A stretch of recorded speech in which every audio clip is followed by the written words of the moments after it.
آج سورہ حشر کی آخری 3 آیات کی تلاوت کا شرف حاصل کیا۔ سورہ حشر مدنی سورت ہے، یعنی یہ سورہ مبارکہ ہجرت کے بعد مدینہ منورہ میں نازل ہوئی۔ ترتیب کے اعتبار سے اس سورہ مبارکہ کا نمبر 59 ہے، اور اس سورہ مبارکہ کا نام حشر اس لیے رکھا گیا کہ اس سورہ مبارکہ کی دوسری آیت میں اللہ عز و جل نے لِأَوَّلِ الْحَشْرِ فرمایا، اسی وجہ سے اس مناسبت سے اس کا نام حشر رکھا گیا۔ میرے پیارے آقا صلی اللہ تعالی علیہ وسلم کے پیارے دیوانوں، اس سورہ مبارکہ میں ایک بہت عظیم آیت موجود ہے، جو آیت مبارکہ قرآن کے رعب کو ظاہر کرتی ہے اور قرآن کی طاقت کو ظاہر کرتی ہے۔ اس سورہ مبارکہ میں ایک آیت ایسی ہے جس آیت کے ذریعے اللہ عز و جل اس قرآن کے رعب کو اور اس کی طاقت کو ظاہر کرتا ہے۔ لو انزلنا ھذا القرآن علی جبل، اگر ہم اس قرآن کو پہاڑ پر نازل کرتے، لرأیتہ خاشعا متصدعا من خشیۃ اللہ، تو تم دیکھتے کہ یہ قرآن کی وجہ سے پہاڑ جو ہے نا، یہ قرآن کے نزول کے بوجھ کو برداشت نہیں کر سکتا اور نہ کر سکتا، اور تم دیکھتے کہ یہ پہاڑ ریزہ ریزہ خشیت ربانی کی وجہ سے ہو جاتا۔ یعنی اتنی طاقتور ہے یہ کتاب کہ پہاڑ جیسا طاقتور بھی اس کتاب کے بوجھ کو برداشت نہیں کر سکتا۔ یہ اتنی طاقت والی کتاب ہے۔ یہ آیت کریمہ اس سورہ مبارکہ میں سورہ حشر کے اندر موجود ہے، اور قرآن کا رعب کل بھی تھا اور آج بھی ہے۔ دنیا اسی قرآن سے منحرف کرنے کی کوشش کر رہی ہے، رابطہ ختم کرانے کی کوشش کر رہی ہے، اور قوم نے کر بھی لیا۔ یہ گانے، یہ غزلیں، یہ ساری چیزیں، یہ میوزک، یہ ڈھول باجے پٹاخے، یہ ساری چیزیں کیا ہیں؟ یہ سب قرآن سے تعلق کمزور کرنے کے لیے، تاکہ قرآن کی آواز سننے میں نہ پہنچے اور قرآن مقدس کو سننے کا جذبہ بھی نہ رہے۔ اب آئیے میں آپ کو سورہ حشر کی آخری 3 آیتوں کے بارے میں بتاؤں۔ سورہ حشر، اس کی آخری 3 آیتیں بڑی عظمت والی ہیں۔ اس کی عظمت کا اندازہ بھلا کون لگا سکتا ہے؟ ان 3 آیتوں میں اللہ عز و جل کے 21 اسماء مبارکہ کا ذکر ہے، اس کے 21 نام آئے۔ یوں اللہ عز و جل کے 3000 نام ہیں، ویسے 99 نام مشہور ہیں، مفسرین نے 3000 نام کا بھی ذکر فرمایا ہے، اور فرمایا جو کہتا ہے نا، جو پڑھتا ہے بسم اللہ الرحمن الرحیم، اس میں اللہ کے 3 نام ہیں، اللہ، رحمان و رحیم۔ اگر کسی نے بسم اللہ پڑھ لی تو اللہ تعالیٰ اسے 3000 ناموں کا ثواب عطا فرما دیتا ہے۔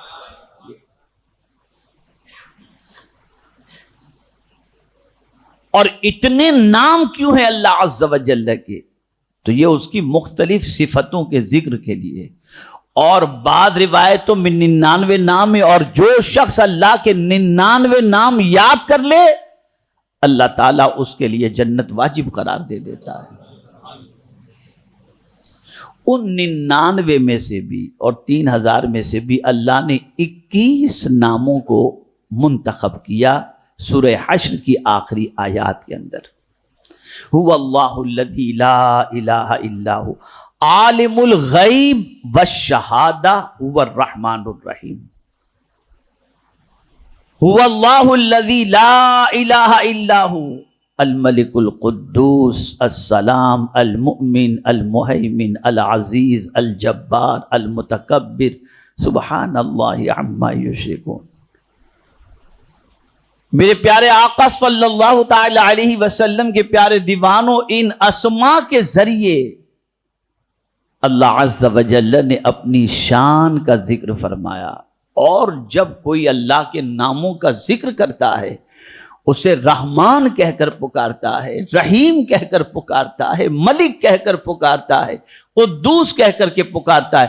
جب اس کے کثرت سے وہ نام کا ذکر کرتا ہے تو اس کی رحمت اس کے اوپر نچھاور ہونے کو تیار ہو جاتی ہے، بلکہ یہاں تک کہ فتوح الغیب میں سیدنا غوث الثقلین رضی اللہ تعالی عنہ فرماتے ہیں جسے جو چاہے کہ اللہ اسے اپنے قرب کی دولت عطا کر دے، اپنے سے قریب کر دے، اسے چاہیے کہ وہ سورہ حشر کی آخری 3 آیتوں کی تلاوت کرے۔ یہ تلاوت،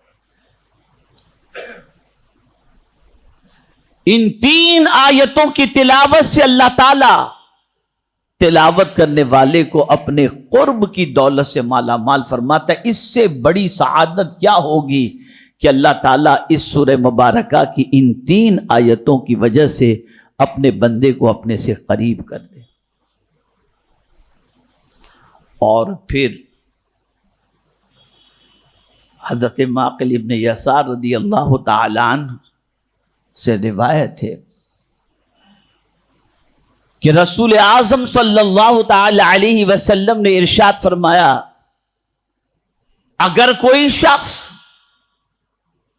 3 مرتبہ یہ پڑھے اعوذ باللہ السمیع العلیم من الشیطان الرجیم، یہ 3 بار پڑھے، اس کے بعد بسم اللہ پڑھے، اور اس کے بعد یہ سورہ حشر کی آخری 3 آیتوں کی تلاوت کرے، تو فرمایا، حضرت ابو درداء رضی اللہ تعالیٰ عنہ سے روایت ہے، تو اللہ کے رسول صلی اللہ علیہ وسلم نے فرمایا 70,000 فرشتے، 70,000، اگر کوئی بندہ یہ صبح پڑھ لے تو 70,000 فرشتے اس بندے کے لیے مغفرت کی دعا کرتے ہیں، شام تک اس کے لیے مغفرت کی دعا کرتے ہیں۔ بعض روایتوں میں تو یہاں تک ہے کہ پڑھنے والا جو پڑھ لیا اس نے اپنے اوپر جنت کو واجب کر لی کہ اللہ اسے جنت عطا فرما دے گا، اور بعض روایتوں میں یہاں تک ہے کہ جس نے اس سورہ مبارکہ کی آخری 3 آیتوں کی تلاوت کر لی صبح کے وقت تو شام تک 70,000 فرشتے اس کی حفاظت کرتے ہیں، اور اگر شام کو پڑھ لے، رات کو پڑھ لے، تو صبح تک اللہ کے معصوم فرشتے 70,000 اس کی حفاظت کرتے ہیں۔ کہاں ہیں ہم؟ کس دنیا میں جی رہے ہیں؟ میرے پیارے آقا صلی اللہ علیہ وسلم کے پیارے دیوانوں، خود اللہ عز و جل نے فرمایا وَلِلَّهِ الْأَسْمَاءُ الْحُسْنَى فَادْعُوهُ بِهَا، اللہ کے بہت سارے اچھے نام ہیں، ان ناموں میں سے اللہ کو پکارو، ان ناموں کے ذریعے پکارو۔ میں ایک بات آپ سے عرض کروں، میں نے کل رات بھی کہا تھا، اور کل رات کی گفتگو تھوڑا سن لیجئے گا دعا کی طاقت کے بارے میں۔ ہم اپنے دکھ، اپنی تکلیف، اپنی پریشانی ایک ایک انسان کے دروازے پہ جا کے بیان کرتے ہیں۔ ہمیں اگر کوئی تکلیف ہے تو شاید دنیا کا کوئی انسان ایسا ہو جسے پتہ ہی نہ ہو کہ ہم کس تکلیف میں ہیں، اور پھر جا کر کیا کرتے ہیں، بیٹھ کے صرف 1-2 منٹ مجھے یہ تکلیف ہے، اتنا تو نہیں کہتے یار کیا بتاؤں، کتنا زمانہ ہو گیا، پریشانی جاتی نہیں ہے، اور اتنی دیر تک اس سے اپنی تکلیف بیان کرتے ہیں جس کی کوئی انتہا نہیں۔ پھر وہاں سے کچھ ہم کو رسپانس نہیں ملا تو دوسرے کے پاس پہنچے، جہاں کسی سے سمپتھی کی امید ملی اور لگا کہ یہاں کام کچھ اپنا بن جائے گا، پہنچ گئے وہاں پر، اور گھنٹوں بیٹھ کر کے ہم اس کے پاس اپنے دکھڑے روتے ہیں، اپنے دکھ سناتے ہیں۔ ٹھیک ہے، اسباب اختیار کرنا چاہیے، لیکن حدیث شریف کے اندر ہے کہ کس سے اپنا ذکر کرو، اپنا دکھ کس کو سناؤ، اور اپنی حاجتوں کو کس کے سامنے پیش کرو. آقا کریم صلی اللہ علیہ وسلم نے فرمایا اطلب الحوائج الی ذوی الرحمہ او الی ذوی الوجہ. سرکار صلی اللہ علیہ وسلم فرماتے ہیں اپنی حاجتوں کو نورانی چہرے والوں کے سامنے پیش کرو. تو یہ ہے موجود. لیکن عرض کرنے کا منشا یہ ہے کہ کہیں کوئی نہ ملتا ہو اور دل کا بوجھ ہلکا کرنا ہے، کہاں جا کر کریں؟ تو میں آپ سے ایک چیز عرض کروں، جتنی دیر لوگوں کے پاس بیٹھ کر کے آدھے گھنٹے تک تم اپنے دکھ اس کو سناتے ہو، وہ بیچارہ خود دکھیارا ہے، وہ آپ کو کہہ دے گا یار تمہیں میں کیا بتاؤں، مجھے بھی یہ پریشانی لاحق ہے، تو آپ کا تو معاملہ ہی ختم ہو گیا. تو پھر کیا کریں؟ آپ وضو کریں، مسجد میں چلے جائیں، 2 رکعت نماز پڑھیں اور پھر اپنے رب سے اپنے دکھ کو پیش کریں. آپ اس کی بارگاہ میں اپنی پریشانی کا ذکر کریں. یاد رکھیں دنیا کا انسان اگر آپ کی پریشانی کو دور کرے گا زندگی بھر اپنے احسان کے تلے دبائے رکھے گا، لیکن میرے کریم کی شان یہ ہے کہ وہ دکھ دور کر کے احسان نہیں جتائے گا، بلکہ فرمائے گا تو نے مجھ سے مانگا، تو نے مانگنے کی وجہ سے مجھ سے تیری مراد ہی نہیں تجھے پوری کی جائے گی، بلکہ جا مجھ سے مانگنے کی وجہ سے میں تجھے عزت بھی عطا کر دوں گا، عزت بھی عطا کر دوں گا. میرا بہت مشہور جملہ ہوا ہے جو میں آج آپ کی سماعتوں کے حوالے کر دوں، لوگوں سے کم بولو، اللہ سے زیادہ بولو. اللہ سے زیادہ، لیکن اللہ سے زیادہ بول بیچارے امام صاحب بھی ربنا آتنا کہتے ہیں تو آدمی دیکھتا ہے لائٹ، گھڑی، موبائل، یہ حال ہے. جو سب مصیبتوں کو دور کرنے والا ہے اس سے مانگنے کا وقت نہیں ہے،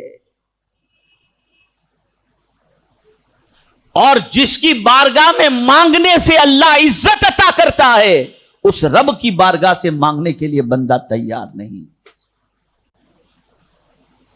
وہ خود فرماتا ہے ادعوا ربکم، تمہارے رب سے دعا کرو، یہ تمہارا رب ہے، اتنا طاقتور ہے کہ سورہ حشر کی آیت میں ملک بادشاہ ہے، ساری کائنات کا وہ بادشاہ ہے، سب اس کے قبضے قدرت کے اندر ہے. ایک چیز ادھر سے ادھر نہیں ہو سکتی.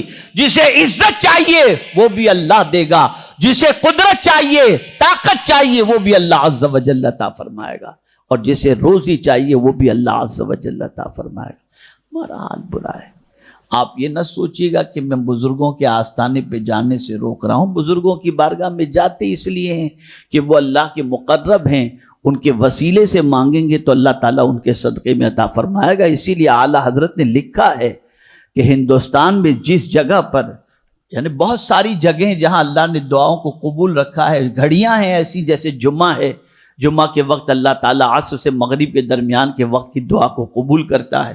تو اللہ نے موقع رکھے ہیں، ساعتیں رکھی ہیں، ایسے جگہیں رکھی ہیں جہاں پر بندہ دعا کرے تو اللہ دعا قبول کرتا ہے.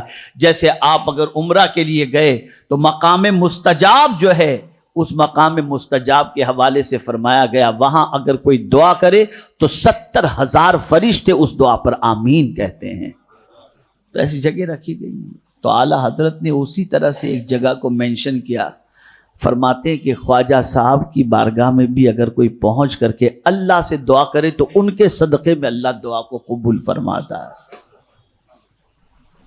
باپ کی دعا کے حوالے سے فرمایا کہ باپ کی دعا اولاد کے حق میں وہ مقام رکھتی ہے جو نبی کی دعا اپنی امت کے حق میں مقام رکھتی ہے.